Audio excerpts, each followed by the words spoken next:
అందరికీ నమస్కారం అండి. ఈరోజు మనము కన్యా రాశి వారి యొక్క జాతక ఫలితాలను తెలుసుకోబోతున్నాము. కన్యా రాశి వారికి ఆగస్టు 5 అనగా బుధవారం నాడు వీరి యొక్క జాతక ఫలితాలను తెలుసుకోబోతున్నాం. అయితే కన్యా రాశి వారు ఎవరైతే ఇప్పుడే కొత్తగా మన ఛానల్ చూస్తున్నారో దయచేసి ఛానల్ సబ్స్క్రైబ్ చేసుకొని వీడియోకి లైక్ చేసి సపోర్ట్ చేయడం మాత్రం మర్చిపోకండి. మరి వీడియోని ఎక్కడ కూడా స్కిప్ చేయకుండా చివరి వరకు చూసినట్లయితేనే మీకైతే పూర్తిగా అర్థమవుతుంది. రేపటి రోజున మీ యొక్క రాశి ఫలితాల ప్రకారం మీకు ఏ విధంగా ఉండబోతుందో తప్పకుండా తెలుసుకుందాము. మరి అంతకన్నా ముందుగా ప్రతి ఒక్కరికి కూడా ఏదో సమస్య ఉంటుందండి. సమస్యలు అంటే ఉండవు కదా. మరి ఆ సమస్యల పరిష్కారం కోసం ఎక్కడెక్కడికో వెళ్ళి జ్యోతిష్యం చెప్పించుకొని నిరాశ చెంది ఉంటే ఒకసారి మన గురువుగారిని కాంటాక్ట్ అవ్వండి. శ్రీ తిముక దుర్గాదేవి ఆశీస్సులతో జ్యోతిష్య అబ్బన్ను మన గురువుగారు అఘోర తాంత్రివిత్తో స్త్రీ పురుష వశీకరణ చేస్తారు. ప్రత్యేకమైన పూజలు చేసి భార్యాభర్తల సమస్యలు, మానసిక సమస్యలు, ప్రేమ పెళ్లి సమస్యలు, విద్య, ఉద్యోగం, వ్యాపారం ఎటువంటి సమస్యలకైనా 100% పరిష్కారం చూపిస్తారండి. మీరు కోరుకున్న స్త్రీ కానుకుంటున్నారా? మీరు కోరుకున్న పురుషుడు కానుకుంటున్నారా? అయితే ఒక్కసారి మన గురువుగారిని సంప్రదించుకోండి. మన గురువు పేరు వచ్చి కుమార్ స్వామి గారు.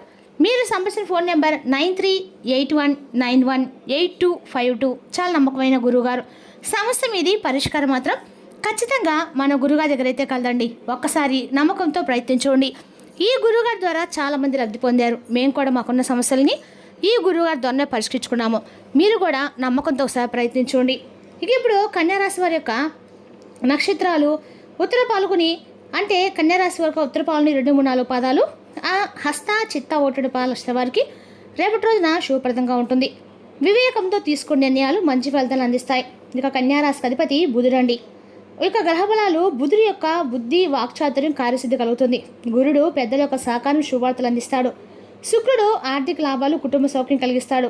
ఇక చంద్రుడు మానసిక ప్రశాంత, ఆత్మవిశ్వాసం కలిగిస్తాడు. ఇక రేపు రోజున పరిహార పరంగా ఓం భూం బుధాయ నమః మంత్ర జపం చేయండి. గణేశునికి దూర్వా గడ్డి ఉండ్రాలు సమర్పించండి. పచ్చ పెసలు లేదా ఆకుపచ్చ వస్త్రాలు దానం చేయండి. గురువులు పెద్దల ఆశీర్వాదం తీసుకొని ముఖ్యమైన పనులు ప్రారంభించండి. ఇక కన్యారాశి వారికి అదృష్ట సంఖ్య 5, అదృష్ట రంగు ఆకుపచ్చ, ఉత్తరం దిక్కు ప్రయాణం అనుకూలంగా ఉంటుంది. ఇక రేపు రోజున కన్యారాశి వారికి బుధవారం కావడంతో గణేశుని పూజించడం అత్యంత శుభప్రదము. అలాగే కన్యారాశికి అధిపతి బుధుని యొక్క అనుగ్రహం కోసము శ్రీ మహావిష్ణును ఆరాధించడం అత్యంత శ్రేయస్కరము. ఇక రేపటి రోజు దిన ఫలితాల ప్రకారం అండి, రేపటి రోజున మీకు ఒక ఫోన్ కాల్ అనేది రాబోతుందని చెప్పుకోవాలండి. అసలు ఆ వ్యక్తి ఎవరు, ఆ ఫోన్ చేసే వ్యక్తి ఎవరు, అసలు మీకు ఎటువంటి వార్త రాబోతుంది, ఇటువంటి అసలు నిజం ఏంటి, మరి ఆ ఫోన్ కాల్ ద్వారా మీకు వెనుక దాగినటువంటి నిజం తెలిస్తే మీరైతే ఎందుకు ఆశ్చర్యపోతారనేది క్లియర్గా తెలుసుకునే ప్రయత్నం చేద్దాం. కాబట్టి వీడియోని ఎక్కడ కూడా స్కిప్ చేయకుండా చివరి చూడండి. రేపటి రోజున మీకు ఏర్పడేటువంటి గ్రహయోగాల పరంగా అదృష్ట జాతకాలు ఏ విధంగా ఉన్నాయి, ఆ ఫోన్ కాల్ మీ జీవితంలో ఎలాంటి మార్పు తీసుకురాబోతుంది, మీరు తీసుకోబోయేటువంటి ముందస్తు జాగ్రత్తలు ఏమిటి, అలాగే దేవతల పరిహారం గురించి కూడా క్లియర్గా తెలుసుకుందామండి. కాబట్టి స్కిప్ చేయకుండా చూడండి. ఇక రేపు రోజు మీరు చాలా ప్రశాంతంగా అన్ని రకాల కూడా మీరు ఉంటారనమాట. ఉదయం నుండి మధ్యాహ్నం వరకు చాలా రిలాక్స్గా ఉంటారు. అలాగే ఇప్పుడు బాగా స్పష్టంగా గమనిస్తే కనుక మీ జీవితం రేపు రోజున ఉదయం నిద్ర లేచినప్పటి నుండే తెలియనటువంటి ఉత్సాహం అనేది మీ మనసుకు ఏర్పడుతుంది. మీరు పైకి చాలా గంభీరంగా ఉన్నప్పుడు కూడా లోపల ఎంతో బాధతో, కొండంత ఆవేదనతో, అలాగే నలుగురు కూడా ఏదో ఒక విధంగా నవ్వుతూ కనిపించినటువంటి తపంతో బ్రతుకుతూ ఉంటారు గత కొంతకాలం నుండి. అయితే మీరు మనసులో భావాల్ని, బాధల్ని అందరూ కూడా పంచుకోవడం మీకు పెద్దగా ఇష్టం ఉండదండి. సమాజానికి మేలు చేయాలని, అందరూ బాగుండాలని చెప్పి కోరుకునేటువంటి గొప్ప మనసు అయితే ఈ రాశి వారిదని చెప్పుకోవాలి. అయితే గత కొన్ని రోజులుగా, కొన్ని నెలలుగా, కొన్నేళ్లుగా మీరు తీవ్రమైనటువంటి మానసిక ఒత్తిడిని కొన్ని విషయాల పట్ల ఎదుర్కొంటున్నారు. ఆర్థిక ఇబ్బందులు ఎదుర్కొంటున్నారు. నేను అందరికీ సహాయం చేస్తున్నాను, కానీ నా అనుకున్న వాళ్ళు ఎందుకు నన్ను సరిగ్గా అర్థం చేసుకోలేకపోతున్నారు, నా కష్టం జరిగినటువంటి ప్రతిఫలం దక్కడం లేదని చెప్పి మీరు లోపల కుమిలిపోతూ ఉన్నారు. ఒకవైపు కెరీర్, మరోవైపు కుటుంబాయతలు, ఇంకోవైపు తీరినటువంటి అప్పులు, ఇవన్నీ కూడా మిమ్మల్ని నిలిచిపోయేటువంటి కొన్ని పనులు మీరు ఒకనొక దశలో పూర్తిగా విసిగిపోయారని చెప్పేసి మీరు ఆపినటువంటి మీ మనసు కూడా అనిపించిందండి. సరిగ్గా అలాంటి తీవ్రమైనటువంటి నిరాశలో ఉన్నటువంటి ఈ సమయంలో మీ కాలం మీకోసం ఒక మంచి నిర్ణయం అయితే, మంచి అవకాశాన్ని అయితే రేపటి రోజు మీకు తీసుకురాబోతుంది. అయితే రేపటి రోజున ఈ విషయాన్ని మీరు నమ్మక తప్పదండి. ప్రస్తుతానికి కొన్ని కాల్స్ అనేవి భగవంతుడు ఇచ్చినటువంటి అనుగ్రహం అని చెప్పుకోవాలి. ఆ ద్వారా మీకు రాబోయేటువంటి చెప్పుకోవాలండి. ఎందుకంటే రేపటి రోజు కొన్ని సాయంత్రం 6 గంటల తర్వాత మీకు ఒక ఫోన్ కాల్ ఎందుకు వస్తుందనేది తెలుసుకుంటే ఆశ్చర్యపోతారు. దాని వెనుక ఉన్నటువంటి అసలైనటువంటి గ్రహస్థితి ఏంటంటే, ఇప్పుడు మీరు గోచర ఫలితాలు, ఇక మీకు జాతకంలో లాభస్థానము, భాగ్యస్థానాలు ఉచ్చ స్థితిలో ఉండటం వలన, అలాగే సూర్యుడి యొక్క అనుగ్రహం అనేది, అలాగే చంద్రుడి యొక్క శుభ స్థితిలో ఉండటం వలన, అలాగే సూర్యుడి యొక్క దృష్టి అనేది మీపైన శుభ ఫలితాలు ఇవ్వబోతుంది. అలాగే అద్భుతమైనటువంటి రాజయోగం అనేది కూడా మీకు ఏర్పడబోతుంది. అయితే రేపటి రోజున సాయంత్రం సమయంలో మీకు భాగ్యస్థానం అనేది చాలా రకాల కూడా అత్యంత క్రియాశీలంగా చాలా అద్భుతంగా కనిపిస్తుంది. మరి ఎన్నాళ్ళుగా మీ జాతకంలో ఉన్నటువంటి గుప్త దోషాలు, శని ప్రభావంతో దాచినటువంటి ప్రతిబంధాలకి తొలగిపోవడమే కాకుండా కాలం నిర్వహించడం గొప్ప సమయం అనే చెప్పుకోవాలండి. ఇక రేపు రోజున అలాగే మీ యొక్క చేసేటువంటి పని వలన లేదంటే ఒక చిన్న అంటే ఏదైనా కానీ ఒక చిన్న ప్రయత్నం చేసినా కూడా రేపటి రోజు మీకు ఆ ప్రయత్నం అనేది చాలా మంచి అవకాశాలు తీసుకొస్తుంది. అలాగే రేపటి రోజున ఒక వ్యక్తి ద్వారా చేసేటువంటి సహాయం కూడా మీకు చాలా బాగా ఉపయోగపడుతుందని చెప్పాలండి. ఎప్పుడో చేసేటువంటి ఒక ప్రయత్నం వల్ల లేదా నిలిచిపోయేటువంటి ఏదైనా దానివల్ల ఇది మీకు మాకు లాభం లేదనుకునేటువంటి పని వల్ల రేపటి రోజున లాభం పొందే అవకాశాలు అయితే కనిపిస్తున్నాయి. అలాగే రేపు రోజున ఫోన్ కాల్ అనేది ఒక మనిషి నుండి వస్తున్నటువంటి ఫోన్ కాల్ మాత్రమే కదండి, మీ శ్రమకు భగవంతుడు ఇస్తున్నటువంటి గొప్ప సమాధానం. మీరైతే ఇది నమ్మక తప్పదు. అయితే ఫోన్ కాల్ ఎవరి నుండి వస్తుంది ఇటువంటి అనేది విషయాలు అనేది ఇప్పుడు క్లియర్గా తీసుకునే ప్రయత్నం చేద్దామండి. ఇక రేపటి వచ్చేటువంటి ఆ ఫోన్ కాల్ ఎవరి నుండి రాబోతుంది అంటే మోట 5 రకాలుగా అంటే మీరు వివరంగా బాగా గమనిస్తే కనుక సుదూర ప్రాంతం నుండి లేదా విదేశాల నుండి మీరు ఎన్నో ఏళ్ళుగా నిలిచిపోయింది అనుకున్నటువంటి ఒక ఆర్థిక సహాయం లేదా ఒక వ్యాపార ఒప్పందం లేదా ఒక ఉద్యోగం సంబంధించినటువంటి ఒక ఊహించినటువంటి శుభవార్త అది మీకు ఒక ఫోన్ కాల్ ద్వారా అయితే తప్పకుండా అందుతుంది. లేదా విదేశాల్లో ఉన్నటువంటి వ్యక్తులు మీకు సహకారంగా ఏదైనా ఒక విషయంలో నిలబడ్డము లేదా మీకు సపోర్ట్గా ఉంటామని చెప్పేసి మీకు ఏదైనా ఒక అవసరానికి తగిన విధంగా ఒక మంచి జాబ్ చూసి పెట్టడము లేదా విదేశాలకు మిమ్మల్ని ఆహ్వానించడము ఇటువంటి జరగవచ్చు.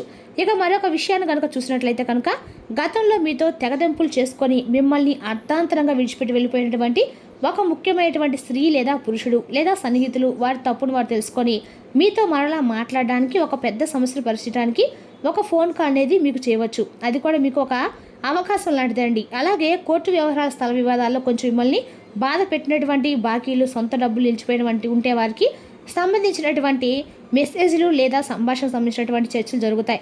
మరి ఈ ఫోన్ మాట్లాడిన వ్యక్తి గురించి మరుక్షణమే మీ మనసులో సగం భారం దిగిపోయింది అన్నట్లుగా, అంటే ఇన్నాళ్ళుగా నా కష్టానికి జవాబు దొరికింది అనేటువంటి ఒక తీరనటువంటి ఆనందం మీకు దక్కుతుంది. చాలా సంతోషంగా ఊపిరి పీల్చుకుంటారు. అయితే మీరు తీసుకోవాల్సినటువంటి కొన్ని ముఖ్యమైనటువంటి జాగ్రత్తలు అలాగే రేపు చేసుకోండి. పూజా పరిహారం కూడా చెప్తామండి, జాగ్రత్తగా వినండి. మరి రేపు రోజున అవకాశం చేతికి రావాలనుకొని మీరు కానీ వచ్చినప్పుడు ఆ అవకాశాన్ని సరిగ్గా వినియోగించలేక చాలా రకాలుగా కొన్ని విషయాల్లో మీరు వెనుకబడి ఉంటే కనుక రేపటి రోజున ఆ నియమాలని ఈ పరిహారాలని తప్పకుండా కూడా మీరు పాటించి తీరండి. ఎందుకంటే రేపటి రోజున సాయంత్రం సమయంలో 4 నుండి 6 గంటల మధ్యలో అన్ని రకాల కూడా మీకు ఉదయం లేదా 5:30 నుండి 7:30 మధ్యలో మీకు సరైనటువంటి గొడవలకు వ్యర్థమైనటువంటి చర్చలకి రేపటి పూర్తిగా దూరంగా ఉండండి. అలాగే చాలా ప్రశాంతమైనటువంటి ఆనందకరమైనటువంటి మనసుతో రేపటి రోజున ఒక ఫోన్ కాల్ అనేది మీరైతే అంటే ఎదురు చూడండి. అలాగే రేపటి రోజు మీపై శివానుగ్రహం అనేది కూడా చాలా ఎక్కువగా కనిపిస్తుంది. కాబట్టి రేపటి రోజున మీ యొక్క అన్ని రకాలు కూడా ఉదయాన్నే లేచి చక్కగా శివారాధన చేసుకోండి. దగ్గర ఇక్కడ ఆంజనేయ ఉంటే ఆంజనేయ నెయ్యి దీపం వెలిగించరండి. కుదిరితే ఖచ్చితంగా కూడా ఎక్కడైనా సరే ఆంజనేయ స్వామి కాసేపు కూర్చోండి. శివపాత్ర ముందు చక్కగా దీపాలను చేసుకొని ఓం నమ శివాయ అనే పంచాక్షరి మంత్రం 2 నిమిషాలు జపించండి. అలాగే ఉదయాన్నే నీటిని ఆ నీటిలో కొంచెము పసుపు, ఎర్రని పుష్పాలు వేసి కొన్ని నక్షత్రాలు వేసి సూర్యునికి అర్ఘ్యం సమర్పించండి. అర్ఘ్యం వేసి వేయడమే కాకుండా ఆదిత్య హృదయం లేదా ఓం నమ శివాయ సూర్య మంత్రం, గుండు సూర్యాయ నమః మంత్రం కానీ ఏమైనా సరే మంత్రాలు మీకు తోచిన మంత్రాలు చదవండి. కనీసం 11 సార్లు పాటించండి. ఇలా చేయడం వల్ల ఏంటంటే మీకు అనుకున్న పనులన్నీ సజావుగా సాగుతాయండి. మీకున్నటువంటి కష్టాలు, ఇబ్బందులు, సమస్యలు ఇవన్నీ కూడా రేపటి రోజున మీ నుండి తొలగిపోతాయి. ఇక ఫైనల్గా చెప్పేటువంటి విషయం ఏంటంటే కనుక రేపటి రోజున ఆత్మవిశ్వాసంతో మీరు సృజనాత్మకమైనటువంటి ఆలోచనలతో పాజిటివ్ ఎనర్జీతో ఉండండి. మీకు రాబోయేటువంటి ఆ ఫోన్ కాల్ అనేది మీ జీవితంలో కొత్త వెలుగును నింపాలని చెప్పి అన్ని రకాల మనస్ఫూర్తిగా నేను కూడా మీ తరఫు నుండి కోరుకుంటానండి. అలాగే ఒక ఫోన్ కాల్ అనేది మీ జీవితంలో ఒక మంచి మలుపు తీసుకురాబోయేటువంటి రోజుగా అయితే ఉండబోతుందని చెప్పుకోవాలి. అదేవిధంగా రేపటి మీకు గుర్తుండిపోయేలా కూడా చేస్తుంది. చాలా రోజులుగా మీరు ఎదురు చూసినటువంటి ఒక శుభవార్త రేపటి మీ చెవిన పడేటువంటి అవకాశాలు ఈ ఫోన్ కాల్ అనేది మారుస్తుందండి ఖచ్చితంగా కూడా. మరి ఇప్పటి వరకు ఆలస్యమైన పనులు కూడా రేపటిలో ఒక్కసారిగా ముందుకు కలగడం అనేది కూడా మీరైతే ఖచ్చితంగా చూస్తారు. మీ మనసులో ఆందోళన క్రమంగా తగ్గి ఆశ అనేది కూడా రేపటి మరలా మీకు తెలియకుండా చిగురిస్తుంది. అంటే నేను ఏదైనా చేయగలను, చేస్తాను అనేటువంటి నమ్మకం మీ మీద మీకు ఆత్మవిశ్వాసం అనేది కూడా రెట్టింపోతుంది. అలాగే రేపటి రోజున మీరు ఎంతో కాలంగా కష్టపడి చేసినటువంటి ప్రయత్నానికి గుర్తింపు దక్కేటువంటి సమయం అని కూడా చెప్పుకోవాలండి. ఇక రేపు రోజున ఉద్యోగంలో కావచ్చు, వ్యాపారం కావచ్చు, కుటుంబం లేదా ఆర్థిక విషయాలు ఏదో ఒక మంచి పరిణామం అనేది రేపు రోజు మీకు ఆనందాన్ని ఖచ్చితంగా అయితే ఇవ్వబోతుంది. అలాగే కొంతకాలంగా దూరం ఉన్నటువంటి వ్యక్తి నుండి కూడా మీకు మంచి సమాచారం కూడా రావడం వల్ల మీ మనసు పూర్తిగా ప్రశాంతంగా మారుతుంది. ఇక నిలిచిపోయేటువంటి పనులు కూడా రేపు రోజు మీకు పూర్తయినటువంటి సూచనలు అయితే బలంగా కనిపిస్తున్నాయి.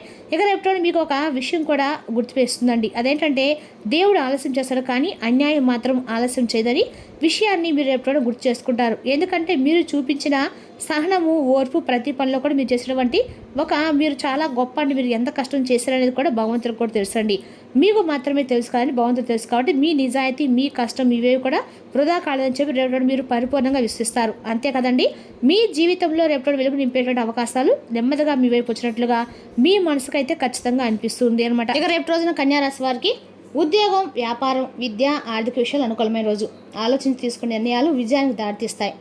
బుధుడి అనుగ్రహంతో ప్రారంభించిన పనులు సానుకూల ఫలితాన్ని ఇచ్చే అవకాశాలు ఉన్నాయి. మరి తెలిసినాకంటే కన్యా రాశి యొక్క జాతక ఫలితాలు తిరిగి రేపు మరో వీడితో మళ్ళీ కలుసుకుందాం. Thank you for watching.